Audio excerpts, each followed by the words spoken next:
obnoxious. They always eating burgers. They always holding shotguns. Americans are really selfish, obnoxious, and rude. You know, underneath that tough exterior, you're a real softy, Pesto. What do you mean by that? You're sweet, you know, a softy. I am a softie? What? Are you saying I'm some kind of swirly-topped ice cream cone here for you to smack your beak lips over? Is that what you're saying? No, I'm not saying that. You're saying that I am a softie. Yeah, that's what I'm saying. That's it! I'll give you something upside your head. That's Pesto, what. you're Take whacking that, my you belly big here. stuffed sausage. There, you fucking go-ahead. There, you big... I'd have to say this one depends on where you are, what you're talking about, and of course each individual. Everybody is different.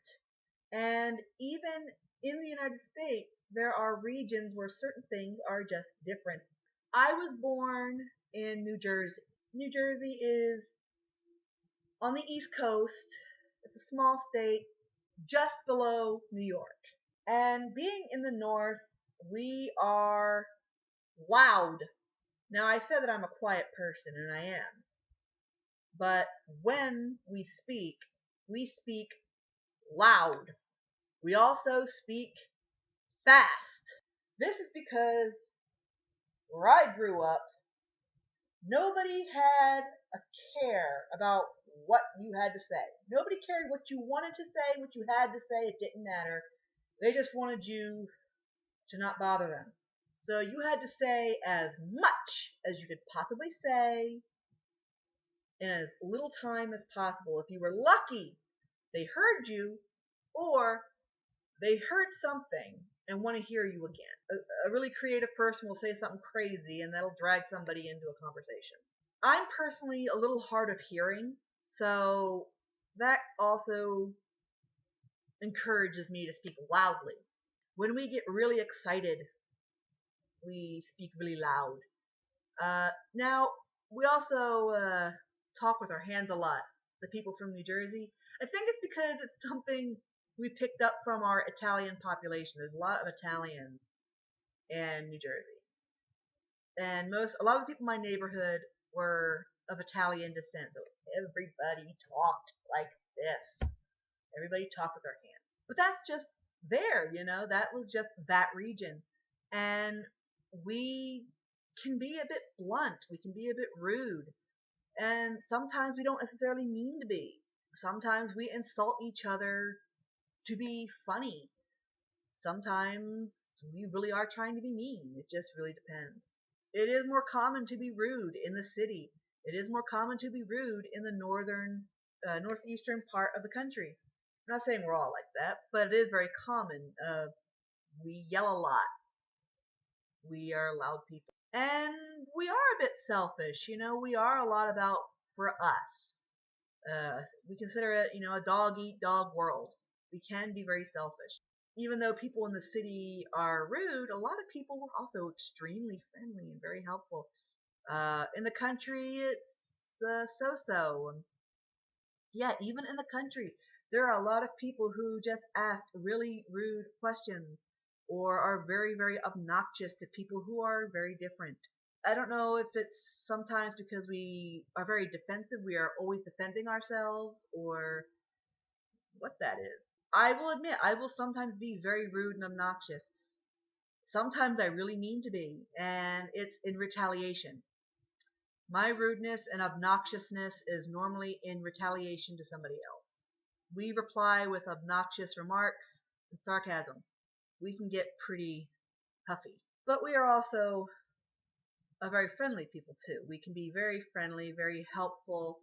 We do try to be compassionate. It's really split. Some people just are jerks. Some people are not. I try not to be.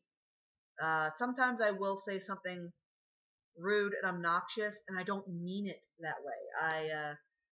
I'm just saying what's on my mind, or I'm saying something that I observe, or I don't know how to say it so it doesn't sound that way. So if I do say something that comes off offensive, don't take it as me trying to be offensive. I don't always know I do it. So it really depends. And I think it's something that is universal as well. You will have rude people. You will have helpful people. You know, if you're lost and you ask me for directions, I will likely give them to you if I know.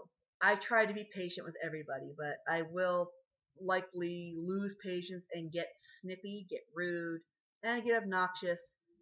The more I have to retaliate, the more nasty I get. I try not to do that if I know that people don't always know. So no, we are not entirely selfish. I am sort of selfish, but I will help people. I am not always rude, but I do come off that way. Sometimes I am. Sometimes I'm obnoxious. I don't mean to be all the time. Sometimes I do, but normally I don't. And I think that's that way just for most Americans. We don't, you know. And what is considered rude is subjective. Here, talking loudly, like in the country here, it's kind of considered rude to talk really loud indoors. Whereas up north, this is kind of what we did. We spoke loudly because we had to speak over each other. We're always yelling across a expanse. Here, a lot of people mumble. To me, they mumble. They speak very quietly. I consider that to be rude. Because if you're going to speak to me, you better make sure I hear you. I think the United States is kind of wishy-washy on that. So I don't think it's really fair to say one way or the other, because yes, we are that way, but no, we're not that way. So it just really depends. It depends, basically. Like I said, it depends on what you're talking about. If you're trying to talk to me about converting to this religion or that religion, I'm probably going to get really nasty with you if you don't go away and leave me alone. If I am eating my dinner and you call me and you are a telemarketer or trying to sell me something, I will be nasty to you on the phone because you are bothering me with nonsense. If I see you kicking a dog on the sidewalk, I will be downright nasty with you. If you say something nasty to me, like inappropriate, you know, if you give me a very inappropriate flirt, I will probably be nasty back. However, I do try to keep origin in mind. A lot of Americans don't, but a lot of Americans do. Like, if I can hear that you are obviously not originally from the area. Like, if I hear you, it's like, oh, I can hear that you have a Russian accent.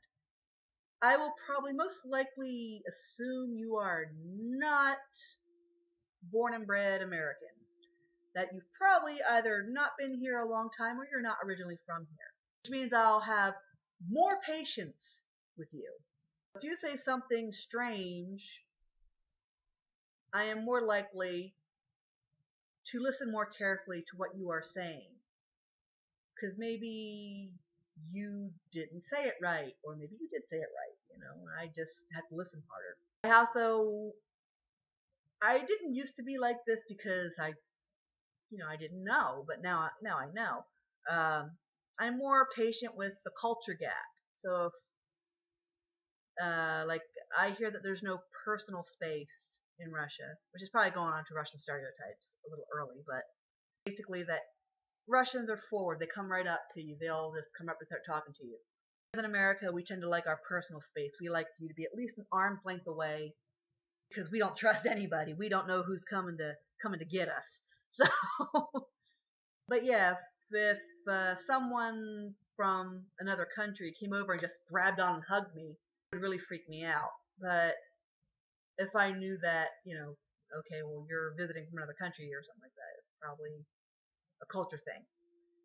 Somebody from Europe were to come up to me and grab me and kiss my cheeks, that would freak me out. That's really freaky.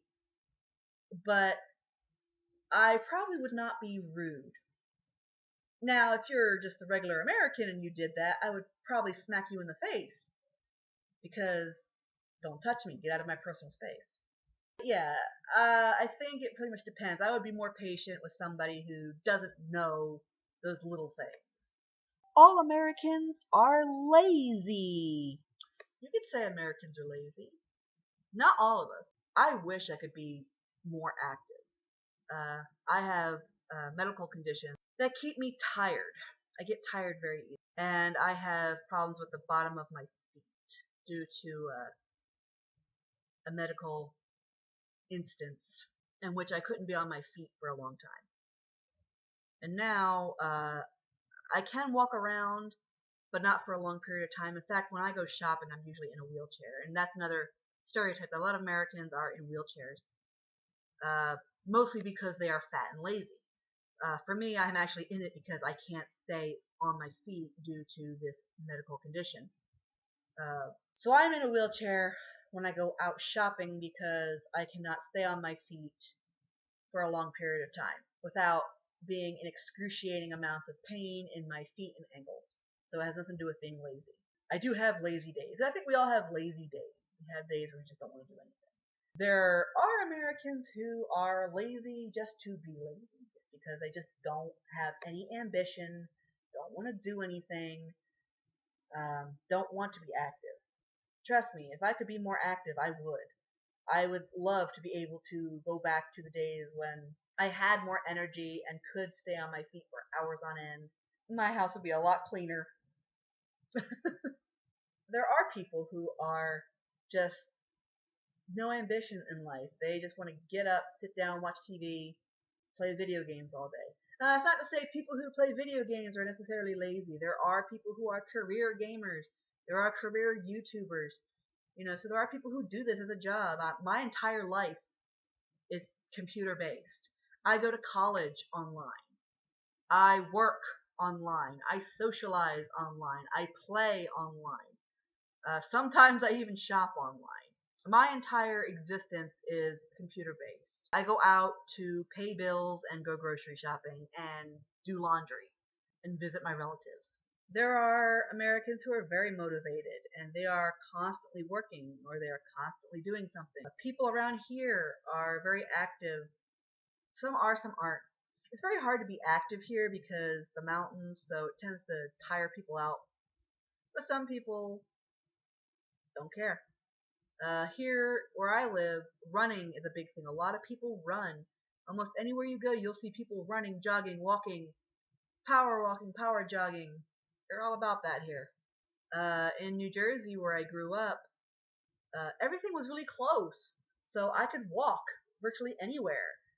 And if something was a little further away, or I wanted to get somewhere faster, I rode a bike. Can't ride the bike here. It's just way too much work for me here. Probably I could in town, but I couldn't like back where my parents live or anything because we're like back in the mountains. Whereas the town is a little more flat. In New Jersey, everything was flat. We lived on the beach or by the beach. So riding a bike was very common. We would ride bikes, we would walk. People would roller skate, rollerblade, skateboard, scooter, whatever. Very active people. Of course, in New Jersey, swimming was very popular. Everyone went to the beach to go swimming and fight the waves and all that. In Texas, people would run, people would ride bikes. A lot of people went to the gym. It's hot there, so going to an air-conditioned gym or workout center or whatever was very popular. So we are active. A lot of Americans enjoy playing video games that are active, that interactive. The Kinect, the Wii, Dance Dance Revolution, the DDR pads, stuff like that. In fact, I actually purchased a PlayStation 2 several years back specifically for that. Since I do not want to go out to exercise and I do not want to go to a gym, I purchased this console to play the DDR games so that I could be active and exercise at home. Back in the days before I could no longer be on my feet for long periods. It depends on the person. We are not always lazy. We have lazy days. Trust me, we do. Some Americans are extremely lazy, complete waste of space. Some are lazy, sometimes just need to get that motivation. Once they're motivated, they're good. They can go good once they're motivated and have some sort of ambition. Some people don't know how to stop. Some people are always going, always, and just can't stop. I'm kind of in between, I think. Like, physically, I am not active.